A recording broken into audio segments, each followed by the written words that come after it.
Thank you sir. Satish గారు ఇంకొక question అండి సార్. ఇది మీరు ఈ సినిమా ముందు కూడా చాలా కొంచెం ఇబ్బంది పడ్డారు ఈ డిస్కషన్లో పర్సంటేజ్ ఇష్యూలు వాటి వల్ల.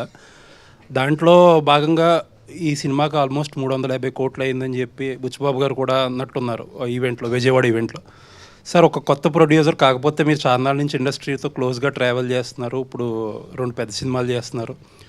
అంటే కాస్ట్ అనేది కంట్రోల్ చేయాలి, అలాగే ఆ కాస్ట్ కంట్రోల్ అయితేనే ఆడియన్స్కి అఫోర్డబుల్ ప్రైజెస్లో టికెట్ ప్రైజెస్ ఇవ్వగలం అనేది చాలా కాలంగా జరుగుతుంది డిస్కషన్. ప్రతి పెద్ద సినిమా వచ్చినప్పటికీ ఆడియన్స్ అలా పించి ఫీల్ అవుతున్నారు. ఎక్కడో అక్కడ ఆగాలి, ఈ కాస్ట్ అనేది పెరిగే కాస్ట్లు, మార్కెట్ అంతా మీకు తెలిసిందే ఎంత ఘోరంగా ఉందో మార్కెట్, ఎక్కడో అక్కడ తగ్గాలనే డిస్కషన్ జరుగుతుంది. ఒక నిర్మాతగా ఏంటి మీ ఉద్దేశం ఏంటి ఇందులో? మీరు చెప్పిన పాయింట్ కరెక్టే, కానీ మనమేమో తెలుగు ఇండస్ట్రీ నుంచి వరల్డ్ ఇండస్ట్రీని చూస్తున్నాం. అంటే పాన్ ఇండియా, పాన్ వరల్డ్కి వెళ్ళాలని మన ఇండస్ట్రీ చేసే ప్రయత్నం అది. ఆ ప్రయత్నంలో ఎప్పుడు సక్సెస్ అవుద్దో తెలియదు. అంటే కొన్ని సినిమాలు అవుతున్నాయి, కొన్ని సినిమాలు అవట్లా. సో అలాంటి సిచ్యువేషన్లో ఈ పెద్ద హీరో సినిమాలు ఉండేది సంవత్సరానికి 2-3 ఉంటాయి. సో దానికి కూడా మనం వారమో 10 రోజులు తెస్తాం, మళ్ళీ ఆ తర్వాత ఫ్రీ రన్నే ఉంటుంది.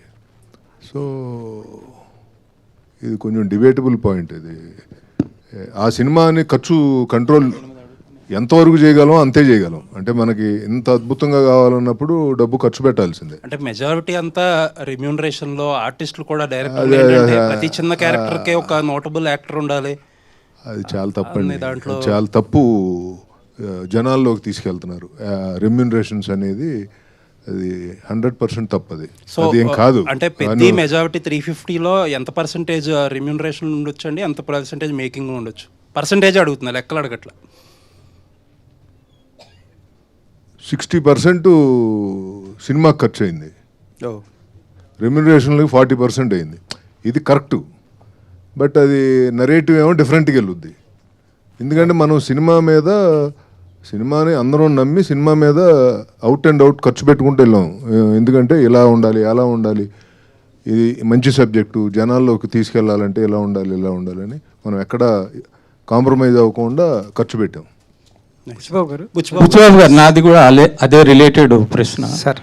ఇప్పుడు ఇందులో మీరు అంటే మీ గురుగారి సినిమా పుష్ప చూస్తే కనుక అందులో అందరూ చిత్తూరు యాక్సెంట్ మాట్లాడతారు, బాగా ఎమోషన్స్ బాగా క్యారీ అయ్యాయి. అందుకని ఇప్పుడు మీరు ఇందులో చూస్తే కనుక అన్నీ వేరే లాంగ్వేజ్ వాళ్ళనే పెట్టారు. మళ్ళీ విజయనగరం బ్యాక్డ్రాప్ అంటారు. నేను ఆ ప్రాంతం వాడిని, విజయనగరం ప్రాంతం వాడిని. సో నాకు తెలుసు అది లాంగ్వేజ్ డబ్బింగ్ మీరు చెప్పిస్తే ఎలా కనెక్ట్ అవుతాం అవుదాన్ని. అంటే తెలుగు వాళ్ళు అంతమంది ఉంటుండగా ఎందుకు మీరు హిందీ వాళ్ళని అంత బొమ్మని రాని దివ్యేందు అంటే వాళ్ళు మంచినట్లు కాదని నేను అనట్లేదు. తెలుగు వాళ్ళకి ఆ లాంగ్వేజ్ అది కష్టం, ఆ ఎమోషన్ వాళ్ళు క్యారీ చేయడం చాలా కష్టం. అదే మీరు తెలుగు యాక్టర్లు ఇంతమంది ఉన్నారండి. మన నరేష్ ఉన్నారు, రావు రమేష్ ఉన్నారు, శ్రీకాంత్ ఉన్నాడు, శివాజీ ఉన్నాడు, నందు ఉన్నాడు, చాలామంది ఉన్నారు. మీ గురువుగారు మరి అట్లానే తెలుగు వాళ్ళందరినీ పెట్టి నార్త్లో కూడా పెద్ద హిట్ కొట్టారు. మరి మీరు ఎందుకు అందరినీ నాన్ లాంగ్వేజ్, ఇప్పుడు ఆ కోర్మయ్య అని కూడా మలయాళం అని పెట్టారు మీరు.